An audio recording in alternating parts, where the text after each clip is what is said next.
Pues ya estamos en nuestra sección Desde el Campus con Luis Daniel Vázquez de la Facultad Latinoamericana de Ciencias Sociales, sede México. Luis Daniel, bienvenido a tu espacio de análisis. Muchas Vamos gracias, a ver Silvia. una cápsula que presenta el tema acerca del cual desarrollarás tu comentario y ya volvemos a tu análisis. Adelante. Desde el campus. El gobierno del presidente Enrique Peña Nieto arrancó con varias propuestas de modificaciones legislativas que han marcado la agenda pública. La reforma laboral, la educativa, la reforma en telecomunicaciones y la fiscal son algunas de las propuestas que ya han sido discutidas tanto en el Congreso como en la opinión pública. Otra iniciativa de modificación de varias leyes que ha tenido un menor seguimiento por los medios de comunicación es la reforma financiera, entregada en mayo a la Cámara de Diputados y enviada al Senado en septiembre de este año. Los principales objetivos que se establecen en la reforma son aumentar el crédito y disminuir las tasas de interés. Además, esta reforma se enmarca en la crisis financiera que arrancó en 2008 y que aún impacta en Estados Unidos y en Europa, por lo que también se discuten las medidas que deben mantener ciertos criterios mínimos de solvencia en las instituciones bancarias. ¿Cuáles son los principales aspectos que integran la reforma financiera? ¿Cómo se busca aumentar el crédito? ¿Cómo bajarán las tasas de interés? ¿Qué medidas de seguridad se establecen para garantizar la solvencia de las instituciones bancarias?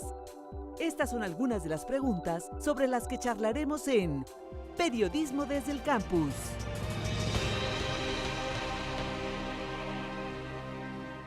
Pues Luis Daniel, como bien se decía en la cápsula, la reforma financiera ha tenido menos reflectores, ha sido menos discutida por la opinión pública. ¿Cuál es tu balance del estado actual de esta iniciativa? Claro, bueno, el estado actual se encuentra, ya fue discutida en la Cámara de Diputados, ya pasó a la Cámara de Senadores, más o menos esto fue en septiembre, y en la Cámara de Senadores hay algunas discusiones con puntos mínimos. Me parece que está parada, van a llegar a algún acuerdo, porque además los elementos centrales ya pasaron, entonces van a llegar a algún acuerdo en breve, y yo creo que va a salir.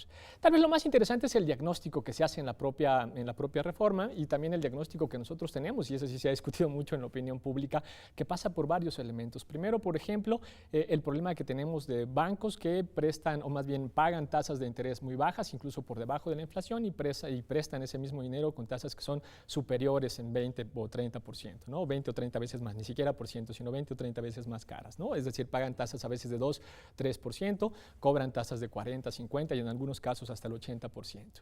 El principal problema que se identifica en la reforma más bien es que los bancos no están prestando dinero a las pequeñas y a las medianas empresas. Los bancos no están sirviendo para detonar los elementos productivos del país, ¿no? Ya decía Lula da Silva cuando fue después de ser presidente en Brasil, se tuvo que venir un presidente obrero a decirles el sistema financiero neoliberal no funciona si no tenemos bancos que presten dinero.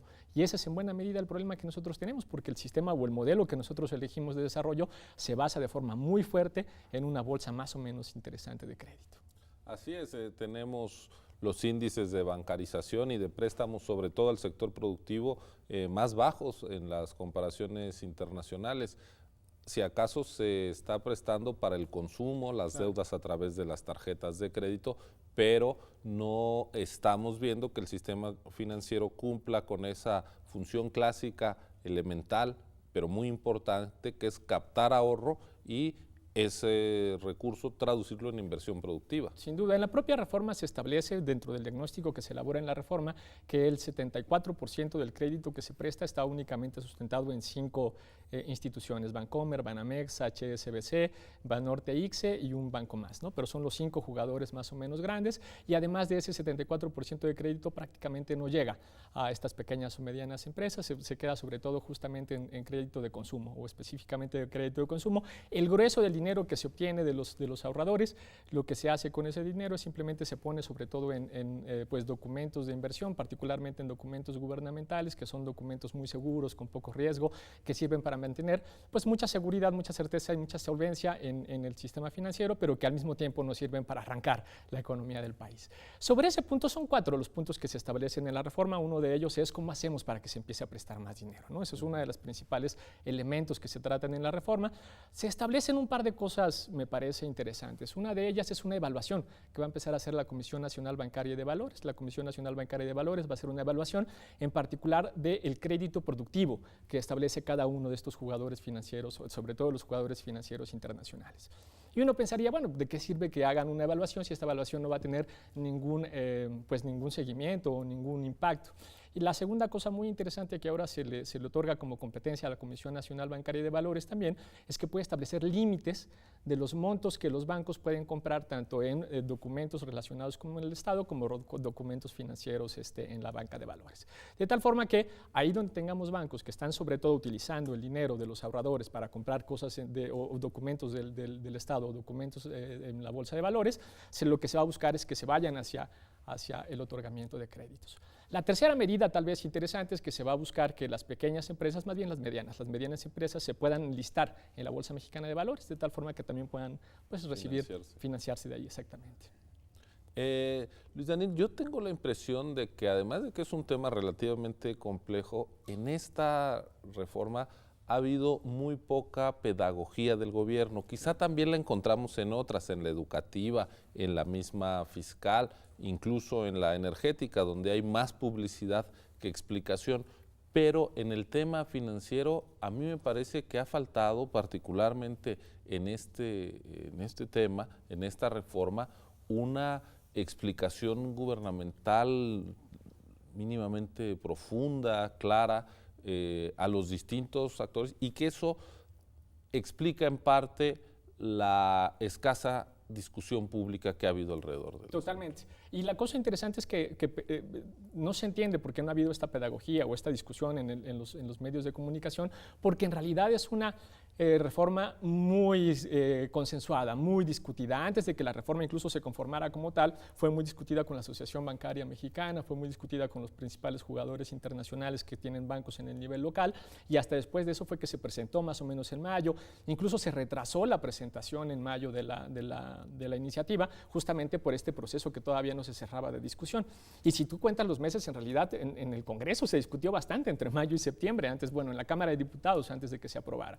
Y no solo eso, sino que además fue una reforma muy modificada. Es decir, la reforma que presentó Enrique Peña Nieto en mayo tiene alrededor de 550 modificaciones con respecto a la que fue finalmente aprobada por la Cámara de Diputados. Entonces hay un proceso de discusión ahí muy importante. Pero lo segundo relevante de la falta de pedagogía o de la falta de discusión es que hay cosas que sí impactan directamente a cada una de las personas, en particular aquellas que tienen capacidad de ahorro. Porque otro de los temas muy importantes que se discutan en la reforma es cómo hacemos para que suban las tasas de interés que efectivamente están pagando los bancos. Una de las cosas, por ejemplo, que se discutió y se quitó desde el inicio de la presentación de la iniciativa era que se establecieran tasas mínimas, por lo menos tasas que se pagaran tasas por arriba de la tasa inflacionaria, ¿no? Por arriba de la inflación, que si la inflación en México es entre el 4 y el 5%, se pagaran tasas del 5 o el 6%, ¿no? Eso finalmente no quedó. Lo que en cambio sí quedó, lo que se va a buscar es que se aumenten esas tasas de interés que tienen que pagar los bancos a los ahorradores a través de información y a través de competencia. Entonces, lo primero que se va a hacer es un diagnóstico por la Comisión de Competencia que tenemos en México para ver cómo se encuentra la competencia entre los jugadores financieros. Pero además hay un par de cosas muy interesantes que se aprobaron. La primera es, ya no se aceptan las compras atadas, por ejemplo. Nosotros normalmente cuando pedíamos un crédito hipotecario, te obligaban a comprar con el mismo jugador financiero no solamente el crédito, sino también a comprar, por ejemplo, un seguro de vida, ¿no? O un seguro de desempleo, o alguna otra cosa, una tarjeta de crédito, o alguna otra cosa. Eso ya no se va a poder hacer, ¿no? Ellos no van a poder establecer lo que se conoce como ventas atadas o elementos parecidos. Y la otra cosa que también se trata es que las personas podamos cambiarnos de banco con mucha más facilidad. Si nosotros tenemos de nuevo, por ejemplo, un crédito hipotecario con alguno de los bancos y conseguimos otro que nos presta a mucho mejor tasa de crédito, podemos cambiarnos a ese nuevo banco. Entonces hay elementos interesantes, primero para tratar de establecer más préstamos, pero al mismo tiempo para también subir las tasas de interés.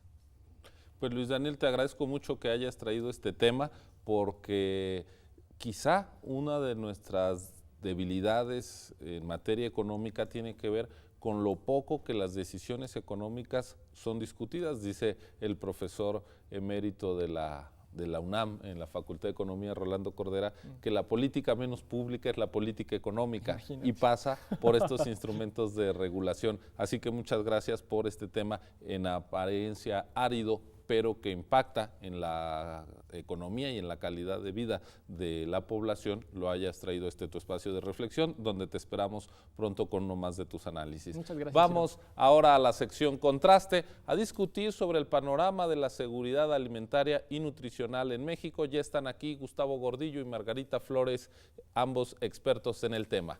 Regresamos en unos segundos.